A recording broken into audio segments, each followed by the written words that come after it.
Hello, good morning friend. সকলে কেমন আছো? আশা করি ভালোই আছো। তো সকলেরকে জানাই অনেক অনেক ভালোবাসা। দেখো এখন কয়টা বাজে, 8:30 বাজে। তো যাই হোক, একটু আগে আমি উঠে গেছি। আজকে একটু উঠতে লেট হয়েছে। তো সকলকে জানাই অনেক অনেক ভালোবাসা। তো দেখো বন্ধুরা, আজকে বরমশাই সবজি বাজার করে এনেছে। কী কী সবজি বাজার করেছে না করেছে সবটাই তোমাদের সঙ্গে শেয়ার করছি। দেখো, কাঁকরোল এনেছে, টমেটো, বরবটি, কোয়াশ, এটা চাল কুমড়ো, সব কিছু এনেছে একসঙ্গে। এদিকে গাজর, লেবুও এনেছে। আর এদিকে দেখো মুদিখানা বাজার করেছে। সব বাচ্চার খাবার আছে, বাচ্চারই জন্য। আমাদেরও আছে কিছু কিছু জিনিস, যেমন পাউরুটিটা আমরা খাই, তো পাউরুটিটা নিয়ে এসেছে। আর কি কি আনছে তোমাদের সঙ্গে দেখাচ্ছি, দেখো দেখতে থাকো, আশা করি ভালোই লাগবে। তো দেখো, একটা টমেটো সসও নিয়ে এসেছে, সুজি এনেছে। তো সুজিটা আমি আমার মেয়েকে খাওয়াই, তোমরা খাওয়াও নাকি জানি না বাচ্চাদের। তো আমি আমার মেয়েকে খাওয়াই। আর মেয়ের জন্য তোমার তেল এনেছে, বলে দিয়েছিলাম যা যা সেগুলো সবই এনে দিয়েছে। এটা একটা বিস্কুটের প্যাকেট, দেখেই বুঝতে পারছো, আমুলের প্যাকেট,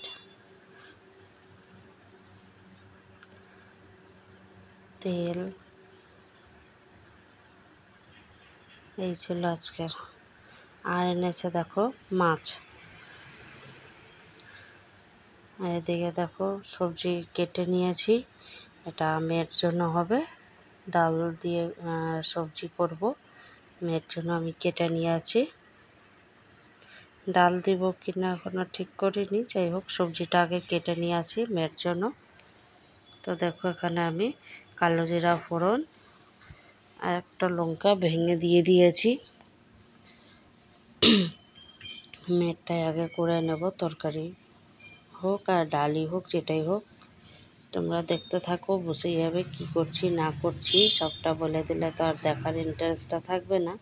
তো দেখো আমি প্রথমে ভালো করে একটু নেড়েচেড়ে নিচ্ছি সবজিগুলো দেখতেই পাচ্ছ তোমরা। গাজর আছে, বরবটি আছে, আলু, টমেটো, পটল, সব কিছু দিয়েই আমি এরকম মিক্সডভাবে সবজি খাওয়াই মেয়েকে, বুঝতে পারলে বন্ধুরা। আর দেখো এখানে পরিমাণ মতন আমি লবণও দিয়ে দিলাম, হলুদও দিয়ে দিচ্ছি, দিয়ে ভালো করে আমি এটাকে নেড়েচেড়ে নেব। এটা মেয়ের জন্য একটা তরকারি হচ্ছে। আমি যদি ডালও খাওয়াই না বন্ধুরা, এইভাবেই আমি সবজি কেটে দিয়ে দিই, কারণ কি এটা খাওয়াতে প্রচণ্ড উপকার আর শরীরের পক্ষেও ভালো। সেটা শুধু বাচ্চাদের ক্ষেত্রে বলে না, আমরা বড়রাও যদি খাই হেভি টেস্ট লাগে। তো দেখো মেয়ের জন্য তরকারিটা কিন্তু আবার হয়ে গেল। খুব একটা ঘন করে করি না, পাতলা করেই করি আমি একটা ঝোল। তো যাই হোক, খেতে কিন্তু খারাপ লাগে না। আর এদিকে দেখো বরবটি ভাজা বসিয়ে দিলাম। বরবটিগুলো ভালো করে নেড়ে চেড়ে নিচ্ছি আমি। লবণও দিয়ে দিয়েছি, আগেই আমি লবণটা দিয়ে দিয়েছিলাম। সিদ্ধটা ভালোভাবে হয়ে যায়। তো দেখো দেখতে থাকো, ভাজা কিন্তু আমার অনেকটা হয়ে এসেছে।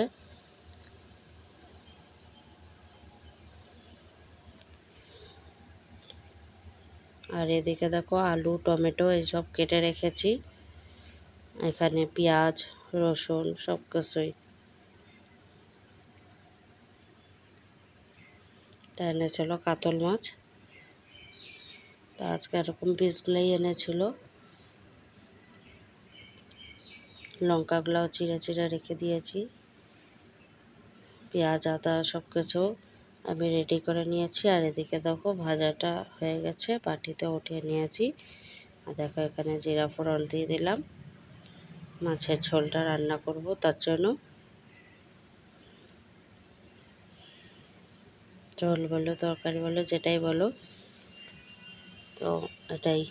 আর নতুন বন্ধুদের অনেক অনেক ভালোবাসা জানাই, এতক্ষণ ধৈর্য সহকারে আমার ভিডিওটা দেখার জন্য সকলকে অনেক অনেক ভালোবাসা জানাচ্ছি।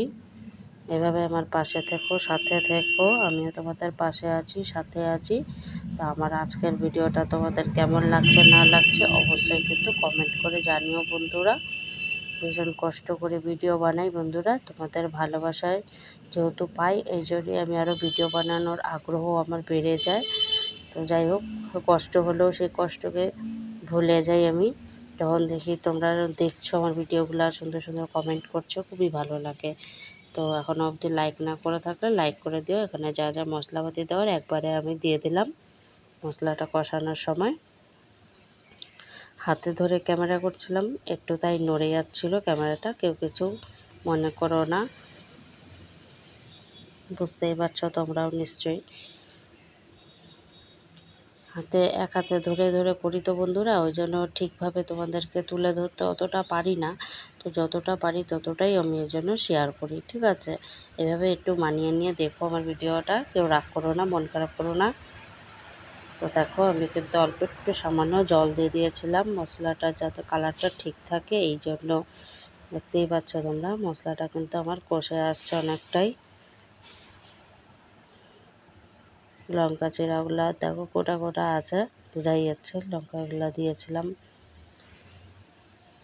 তো আজকের ভিডিওটা তোমাদের কেমন লাগলো জানিও, আর ভালো লাগলে লাইক কমেন্ট শেয়ার করে পাশে থেকো। আরও আমার নিত্য নতুন ভিডিওগুলো যাতে দেখতে পারো এই জন্য চ্যানেলটা পারলে সাবস্ক্রাইব করে দিও, ঠিক আছে?